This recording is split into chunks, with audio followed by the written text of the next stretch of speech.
মেয়ের জন্য খাওয়া নিয়ে বসছি আমি। দেখো একটু কর খাওয়ার ইন্টারেস্ট নেই, ও কি করতেছে, চোখ ডেকে রেখেছে। দেখছো মাম্মা, সে হাই বলে দাও তো, হাই হাই। একটু আচ্ছা একটু খেয়ে নাও তো। আজকে আমি তোমাগুলোকে শেয়ার করতেছি। দেখো আমার মেয়ে খাওয়ার সময় এত প্রবলেম দেয়। এই দেখো এত দেখছো দেখছো মাম্মা, সকালে উঠছে যেন এখন 10টা 15 বাজে, এখনো কিচ্ছু মুখে দেয়নি।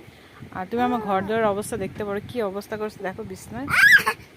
একটুকু জানো কথা শুনে মাম্মা, এই না না, এই দেখো মাম্মা, একটু খেয়ে নাও একটু খেয়ে নাও। এই যে পাপা এসছে, পাপা, হ্যালো পাপা, জ্যাম নিয়ে আসো। জানো ও অনেক জ্যামস ভালো পায়, ওর জ্যামস দিলে ও খুব ভালো পায়। কিন্তু জানো দাঁতের এত প্রবলেম না, ভয় লাগে ছোটোবেলার থেকে এইগুলা। কিন্তু ওর পাপা দাদু মামা জানো না, চকলেট দিয়ে দিয়ে ওরা খারাপ করে দিতেছে।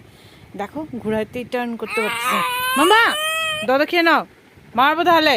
দেখছো যেরকম তুমি ঘুরাইতেই পারবো না ওরে, এত এক চামচ তুমি খাওয়ার খাওয়া দেখো।